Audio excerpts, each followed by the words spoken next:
अस्सलाम वालेकुम। आज हमारा फर्स्ट ईयर की मैथ की बुक उसकी एक्सरसाइज 4.5 क्वेश्चन नंबर 12 कर रहे हैं। 11 तक जो थे वो हमने रिमाइंडर थ्योरम और फैक्टर थ्योरम से कर लिए थे। अब आगे सारे हमने सिंथेटिक डिवीजन से करने हैं। वो कह रहे हैं use synthetic division to show that x is the solution of the polynomial. ये जो एक्स है वो इस पॉलिनोमियल का सॉल्यूशन है, ये हमने शो करवाना है सिंथेटिक डिवीजन को यूज़ करते हुए। आगे कह रहे हैं एंड यूज़ द रिजल्ट, मतलब ये इसका फैक्टर है। ये प्रूव होने के बाद जब हमारे पास रिजल्ट आएगा उसे हमने यूज़ करना है किस चीज़ के लिए, to factorise the polynomial completely, कि वो जो पॉलिनोमियल को कंप्लीटली फैक्टराइज हमने कर देना है। ठीक हो गया। फर्स्ट हम देखते हैं, इसे एफ ऑफ एक्स कहेंगे। एफ ऑफ एक्स इक्वल, हमने लिखना होता है इसे कि सबसे बड़ी जो पावर है मतलब डिग्री जो इसकी क्या है 3, तो हमने 3 के बाद हमारे पास 2 आना चाहिए, फिर 1 आना चाहिए, फिर कॉन्स्टेंट टर्म आनी चाहिए, उस तरह हमने लिखना है। तो हमने लिखा एक्स की पावर 3, अब एक्स की पावर 2 वाला आना चाहिए, वो इसमें मौजूद नहीं है, तो हम लिखेंगे प्लस 0 एक्स की पावर 2, मतलब प्लस 0 एक्स स्क्वायर। फिर उसके बाद एक्स वाला लिखना है वो -7 एक्स है, फिर कॉन्स्टेंट टर्म लिखनी है +6 आ गया। ठीक हो गया। एक्स की वैल्यू 2 दी। अब हमने क्या करना है, सिंथेटिक डिवीजन जब इसमें सिंथेटिक डिवीजन से जब इसे सॉल्व करना है तो इनके हमने कोफिशिएंट्स लिखने हैं। एक्स क्यूब का कोफिशिएंट क्या 1, फिर थोड़ी सी जगह छोड़ के हमने लिखना है एक्स स्क्वायर का कोफिशिएंट, फिर थोड़ी सी जगह छोड़ के हमने लिखना है एक्स का कोफिशिएंट, फिर थोड़ी सी जगह छोड़ के हमने लिख देनी है कांस्टेंट टर्म। ठीक है, इनमें थोड़ा सा गैप रखना है आप लोगों ने। अब यहाँ पे हमने क्या लिखना है, ये एक्स की वैल्यू जो है वो हमने यहाँ लिख दी। अब पहली वाली जो टर्म है वो एज इट इज़ यहाँ पे आ जाएगी। अब इसके बाद नीचे जो भी टर्म आती जाएगी वो इस वाली से जो साइड पे हमने लिखी उससे मल्टीप्लाई होकर आगे आ जाएगी, फिर नीचे वाली जो आएगी उससे मल्टीप्लाई होकर आगे आती जाएगी। अब ये 2 को 1 से मल्टीप्लाई करेंगे क्या आएगा 2, हमने इसे आगे लिख दिया 2, 0 में 2 प्लस किया तो क्या आ गया 2। अब नीचे वैल्यू आ गई, फिर से इसे इससे मल्टीप्लाई करेंगे, 2 2 4, हमने यहाँ पे लिख दिया 4, 7 में से 4 माइनस किए क्या आ गया -3, नीचे आ गई वैल्यू, फिर से इसे हम मल्टीप्लाई करेंगे 2 से, -3 2 -6 आ जाएगा, यहाँ पे -6 लिखा, 6 को 6 में से 6 माइनस किया तो हमारे पास क्या आ गया 0, जो इसका रिमाइंडर है। अगर वो इसका फैक्टर हो, मतलब इसका सोल्यूशन हो या इसका रूट हो, तो उस पर एग्जैक्ट हमारे पास रिमाइंडर जो था 0 बचता है। अगर यहाँ पे 0 ना बचता तो इसका मतलब ये था कि हमने यहाँ पे सॉल्व करने में कोई ना कोई मिस्टेक की है। अगर आप मिस्टेक करेंगे तो इसका आंसर जो है वो 0 नहीं आएगा, 0 आ गया इसका मतलब आपने इसे बिल्कुल ठीक सॉल्व किया है। ठीक हो गया, ये इसका रिमाइंडर आ गया। बाकी हमारे पास रिजल्ट जो बच गया उसे हमने लिखना किस तरह है, इसकी सबसे बड़ी पावर मतलब इसकी डिग्री क्या थी 3, हमने इसे एक दफ़ा डिवाइड किया है ना, तो इसकी डिग्री जो है इस डिग्री में से 1 कम कर देंगे, 3 में से 1 माइनस कर देंगे तो आ जाएगा 2। तो हमने एक्स की पावर 2 से स्टार्ट करना है, 1 एक्स की पावर 2 प्लस 2, अब एक्स की पावर 2 थी, अब एक्स की पावर 1 लिखेंगे मतलब एक्स, फिर उसके बाद कॉन्स्टेंट टर्म इक्वल 0। ठीक हो गया, मतलब इसे लिखेंगे x square plus 2x minus 3, इसको हमने फैक्टराइज करना है। 3 1 ज़ा 3, 3 में से 1 माइनस किए तो 2 आ जाता है। एक्स स्क्वायर प्लस 2 की जगह लिखेंगे 3 minus 1 x minus 3 equal 0। X square plus x को 3 से मल्टीप्लाई करेंगे 3x minus x minus 3 equal 0। पहले दो में से एक्स कॉमन आ रहा है, यहाँ से एक्स कॉमन ले लिया एक्स रह गया, प्लस यहाँ से एक्स कॉमन ले लिया 3 रह गया, -1 कॉमन आ गया, जहाँ से कुछ भी कॉमन है हम 1 कॉमन ले लेते हैं, 1 कॉमन ले लिया एक्स, लेकिन बाहर माइनस लिखा इसलिए अंदर का साइन चेंज होगा। ये दोनों सेम आ गए, इसे कॉमन ले लेंगे x प्लस 3 को, तो यहाँ रह जाएगा x, यहाँ रह जाएगा -1 इक्वल 0। ठीक हो गया। इसके पॉलिनोमियल के फैक्टर्स बनाए थे, इसके कंप्लीट फैक्टर बन गया। एक फैक्टर इसका आ गया x प्लस 3, दूसरा फैक्टर आ गया x -1, और तीसरा फैक्टर जो है वो यहाँ से आएगा, x इक्वल 2 था ना, इसे इस तरफ ले आए x -2 इक्वल 0 बन जाएगा, मतलब एक फैक्टर आ गया x -2। इसके तीनों फैक्टर आ गए x प्लस 3, x -1 और x -2 लिखना है, x-2, ये इसके फैक्टर बन गए। एक बार फिर से देख लीजिए सिंथेटिक डिवीजन में क्या करना होता है, पॉलिनोमियल को हमने लिखना होता है इस तरह से कि जो इसकी डिग्री है उसके बाद उसमें से एक एक कम होती जाए, मतलब एक्स की हर पावर में से अगर कोई नहीं मौजूद तो उसे खुद से लिख लें 0। इसमें एक्स के नहीं मौजूद था, हमने लिखा 0 एक्स के। ठीक होगा, इस तरह सारे को लिख लिया। फिर हमने इनके कोफिशिएंट्स लेने होते हैं, उसी तरह तरतीब से लिखना है, एक्स क्यूब का कोफिशिएंट, फिर एक्स स्क्वायर का कोफिशिएंट, फिर एक्स का कोफिशिएंट, फिर कांस्टेंट है मतलब एक्स की पावर जो 0 वाला है उसका कोफिशिएंट। फिर हमने क्या लिखना है, यहाँ पर जो एक्स की वैल्यू से साइड पर लिखना है, पहले वाली टर्म तो वैसी आएगी, इसको इससे मल्टीप्लाई करके यहाँ लिख दिया जो आंसर है उसे, फिर इससे मल्टीप्लाई करके ऊपर लिख दिया, फिर जो आंसर है उसे इससे मल्टीप्लाई करके यहाँ आंसर था ना उससे आगे वाले के ऊपर लिख दिया, फिर उससे मल्टीप्लाई करके ऐसे चलते हैं, जब लास्ट वाली टर्म आ जाएगी तो वहाँ पे हमने रुक जाना है। ठीक हो गया, ये हमारा क्वेश्चन नंबर 12 हो गया। अब हम आगे क्वेश्चन नंबर 13 करते हैं। 13 को भी ऐसे ही सॉल्व करना है।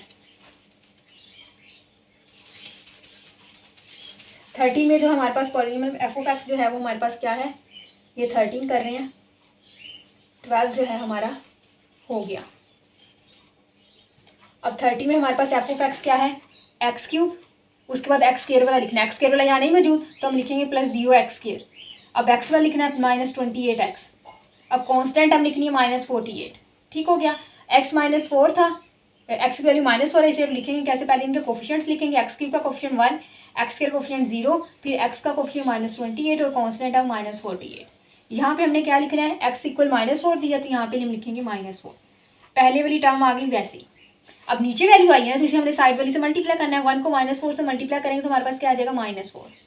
इन दोनों को हमने प्लस करना था, 0 में -4 प्लस करेंगे तो -4 ही आएगा। अब फिर से नीचे टर्म आ गई, ऐसे फिर साइड वाली से मल्टीप्लाई करेंगे। -4 को -4 से करेंगे माइनस माइनस प्लस, 4 4 ज़ा 16, तो यहाँ पे 16 आ गया। -28 में हम 16 जो है वो ऐड करेंगे, मतलब हमारे पास आ जाएगा 2 1 -12 आ जाएगा। अब फिर से नीचे टर्म आ गया, -12 को 4 से मल्टीप्लाई करेंगे, माइनस माइनस प्लस हो गया, 12 4 ज़ा 48, 48 प्लस का आ गया, -48 प्लस 48 करेंगे तो हमारे पास क्या आ जाएगा, 0 इक्वल रिमाइंडर आ गया। तो इसका मतलब क्या हुआ, लास्ट में 0 आ गया। तो हमने ये कैलकुलेशन जो की है यहाँ पे बिल्कुल ठीक की है। ठीक हो गया। अब ये सिंथेटिक डिवीजन से इतना तो हमने सॉल्व कर लिया। अब आगे क्या करना है, इसका रिजल्ट जो आया है उसे हमने यूज़ करते हुए इसके और फैक्टर्स बनाने हैं। सबसे बड़ी पावर क्या थी, डिग्री इसमें 3 थी, तो हम 3 में से 1 कम करें क्योंकि सिर्फ एक दफ़ा इसे डिवाइड किया ना, तो 1 कम कर देंगे तो 2 रह जाएगा। तो x की पावर 2 से स्टार्ट करना है। 1 x की पावर 2 -4 x की पावर 2 थी, अब x की पावर 1 वाला आ गया, -12 और x की पावर 0 मतलब कांस्टेंट हम आ गई। इसके साथ 1 लिखने की जरूरत नहीं है। अब 12 के फैक्टर्स बनाने के 4 है। 4 3 6 2 ज़ा 12, 6 में से 2 माइनस की तो 4 आ जाता है। x square -6 - 2 x -12, x square -2 से sign change -6x plus 2x -12। पहले दो में से x कॉमन आ गया, यहाँ रह गया x और यहाँ रह गया -6। दूसरे दो में से 2 कॉमन आ गया, यहाँ रह गया x, 2 6 है 12 तो 6 और ये माइनस। अब दोनों सेम है तो इसे एक दफ़ा लिखेंगे, मतलब कॉमन ले लेंगे, x -6 कॉमन आ गया, यहाँ रह गया x प्लस 2। अब इसके फैक्टर क्या आ गए, x -6 x प्लस 2, और यहाँ से पहले से क्या था हमारे पास, x इक्वल था -4 की, इधर आके प्लस हो जाएगा x प्लस 4। तो यहाँ तीसरा फैक्टर क्या आ गया, x प्लस 4। ये हमारा क्वेश्चन नंबर 13 भी हो गया। ठीक हो गया। आगे अब हम क्वेश्चन नंबर 14 करते हैं। क्वेश्चन नंबर 14 में देखें एफ ऑफ एक्स क्या दिया हुआ है, वो लास्ट में लिखा हुआ है question number 14। F of x हमारे पास है, पावर डिग्री इसकी 4 है, मतलब सबसे बड़ी पावर इसकी 4 है, तो 2x4। अब x3 वाला लिखना है। x3 वाला क्या है, 7x3। अब x2 वाला लिखना है। x2 वाला क्या है, -4x2। अब x वाला लिखना है, पावर 1 वाला, तो वो क्या -27x, और उसके बाद कांस्टेंट है -18 आ गई। ठीक हो गया। सिंथेटिक डिवीजन से सॉल्व करना है। हम इसके कोफिशिएंट्स लिखेंगे। x4 का कोफिशिएंट 2, उसके बाद x3 का कोफिशिएंट 7, उसके बाद x2 का कोफिशिएंट -4, x1 का कोफिशिएंट -27 और कांस्टेंट है -18 आ गई। अब यहाँ पे नंबर क्या लिखना है, वहाँ देखिए x इक्वल 2 और x इक्वल -3 दिया हुआ है। हमने दोनों से सॉल्व करना है, पहले एक से करेंगे फिर दूसरे, जिससे मर्जी पहले कर ले। हम पहले 2 से सॉल्व कर लेते हैं। यहाँ पे हमने लिख लिया 2। ठीक हो गया। पहले वाली टर्म वैसी आ गई हमारे पास। अब नीचे टर्म आ गई तो साइड वाले से मल्टीप्लाई करना पड़ेगा। 2 को 2 से मल्टीप्लाई करेंगे 4 आ गया। 7 और 4 हमारे पास क्या आता है 11। फिर से नीचे टर्म आ गई, इसे हम साइड वाले से मल्टीप्लाई करेंगे। 11 2 ज़ा 22, तो हम इसे आगे लिख देंगे 22। 22 में से 4 माइनस करें तो हमारे पास क्या आता है 18। अब फिर नीचे वैल्यू आ गई, इसे साइड से मल्टीप्लाई करेंगे। 18 2 ज़ा हमारे पास क्या होता है 36, यहाँ लिख दिया 36। 27 में से 36 अगर हम माइनस करें तो हमारे पास क्या आता है 9। अब 9 2 ज़ा 18, यहाँ पे 0 आ गया रिमाइंडर। तो इसका मतलब ये बिल्कुल ठीक हमारे पास डिवाइड हुआ है। ठीक है। उसके बाद आता है -3। अक्सर लोग करते हैं ये, अब वैल्यू बच की से नीचे से दोबारा बना के उसे करते हैं। आप इसके साथ ही से सॉल्व कर सकते हैं। इसे थोड़ा सा बढ़ा दें लाइन को, अब नीचे एक और लाइन लगा दें। -3 दिया था आपने, -3। अब इसको यूज़ नहीं करना, ये हो गया यूज़। अब हमारे पास सिर्फ इतना रह गया। ये हर स्टेप में जितनी बार डिवाइड करते हैं एक एक टर्म कम होती जाती है। अब ये खत्म हो गया, हमने सिर्फ 9 तक सॉल्व करना है। पहली टर्म वैसे आगे 2, ऊपर वाली को भी देखना, हमने सिर्फ 2 11 18 और 9 को देखना है। अब नीचे वैल्यू आई है, 2 को 3 से करेंगे -6 आ गया। 11 में से 6 माइनस की, ऊपर वाली नहीं देखनी, सिर्फ नीचे वाली। 11 में 6 माइनस करेंगे तो हमारे पास आ जाएगा 4। फिर से नीचे वैल्यू आ गई, 4 को 3 से मल्टीप्लाई करेंगे। 4 3 ज़ा 12, माइनस का 12। 18 में से 12 जब हम माइनस करेंगे तो क्या आता है 6। 6 3 ज़ा 8,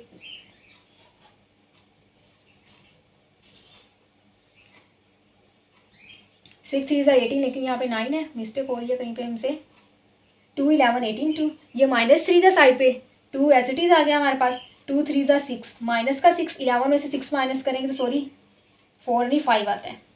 5 3 ज़ा 15, यहाँ पे आ गया 15। ठीक हो गया। 18 में से 15 माइनस किया तो हमारे पास क्या आता है 3। 3 3 ज़ा 9, माइनस का 9 आ गया। इनको माइनस करेंगे तो 0 इक्वल रिमाइंडर आ गया। ये भी डिवाइड हो गया। ठीक हो गया। अब हमने दोनों जो मैं दिए थे उससे सॉल्व कर लिया। हमने कितनी दफ़ा डिवाइड किया, 2 दफ़ा, तो 4 में से 2 माइनस होगा तो बाकी क्या रह जाएगा 2। तो x की पावर 2 से स्टार्ट होना है। 2 x की पावर 2 प्लस 5 पावर 2 थी, अब एक और कम हो जाएगी, पावर 1 रह जाएगी प्लस 3।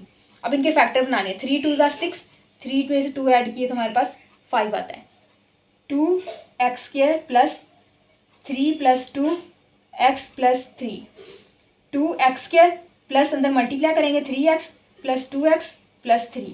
पहले दो में से x कॉमन आ गया, यहाँ रह गया 2 और एक x रह गया, प्लस x कॉमन चला गया तो यहाँ रह गया 3, प्लस इनमें से कुछ भी कॉमन नहीं आ रहा, 1 लिखेंगे, सारा एज इट इज आ जाएगा 2x प्लस 3।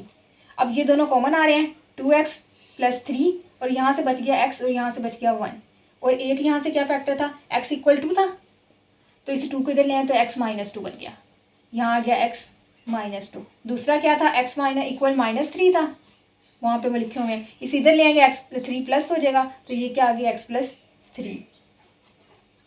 पावर 4 थी तो 4 ही फैक्टर्स बनने थे ना। अब देखें हमारे पास फैक्टर क्या आ रहा है, 2x plus 3, x plus 1, x minus 2, x plus 3, ये इसके फैक्टर्स आके दो फैक्टर्स जो थे वो 4 रूट से हमने निकाल लिए और दो फैक्टर जो थे इसे हमने क्वाड्रेटिक इक्वेशन को सॉल्व करके हमने खुद से निकाल लिए। ठीक हो गया। एक दफ़ा फिर से देख लें इसे, हमने इसे पहले लिखा, ये हमारे पास सारी वैल्यूज़ दी हुई थी, हमने इसे अरेंज करके लिख लिया, वो अरेंज किया हुआ था। ठीक हो गया। उसके बाद सिंथेटिक डिवीजन की क्या किया हमने, इनके कोफिशिएंट्स लिए, इनके कोफिशिएंट्स को लिखा और उसी तरतीब से पहले पावर 4 वाला, फिर पावर 3 वाला, फिर पावर 2 वाला, फिर पावर 1 वाला, फिर कॉन्स्टेंट टर्म वाला, और इनके कोफिशिएंट्स जो लिखे थे उनमें थोड़ा थोड़ा गैप छोड़ा है हमने, साथ में नहीं लिखे। और फिर उसके बाद जो दो वैल्यू साइड पे दी थी उनको पहले 2 से कर दी -3, चाहे आप पहले -3 से करते बाद में 2 से, कोई फ़र्क नहीं पड़ेगा, हमारे पास आंसर सेम ही आएगा। पहले वाली टर्म वैसे आ गई, इसको इससे मल्टीप्लाई के जो आंसर आ गया इधर लिख दिया, फिर इस यहाँ पे जो है इसको इससे मल्टीप्लाई के जो आंसर आ गया उसे यहाँ लिख दिया, फिर जो यहाँ पे उसे मल्टीप्लाई करके आगे आगे लिखते हैं, जो नीचे आती है उसे मल्टीप्लाई करके आगे, और लास्ट में आंसर हमारे पास 0 आना चाहिए क्योंकि वो उसके रूट्स दिए गए हैं। इसी तरह -3 से किया और फिर लास्ट में जो बची हमने उसे कैसे लिखना था, हमारे पास ये हमने इसे कितनी दफ़ा डिवाइड किया है, 2 दफ़ा डिवाइड किया है ना, तो फिर इसकी जो डिग्री होती है उसमें से 4 थी, उसमें से 2 माइनस कर दिया, बाकी क्या रह गया 2, तो x की पावर 2 वाले से स्टार्ट करना, 2 लिखा, x की पावर 2 प्लस 5x प्लस 3, यानी कि पावर पहले 2 थी फिर 1 थी फिर पावर 0 हो गई। फिर इसे हमने फैक्टराइज किया, जैसे हम फैक्टराइज करते हैं क्वाड्रेटिक इक्वेशन को फैक्टराइज किया, हमारे पास ये दो फैक्टर आ गए, दो फैक्टर हमने इन्हीं रूट से निकाल लिए। ठीक हो गया। ये क्वेश्चन नंबर 14 भी हो गया। आगे क्वेश्चन नंबर 15 जो इंशाल्लाह नेक्स्ट लेक्चर में करेंगे, तब तक के लिए अल्लाह हाफिज़।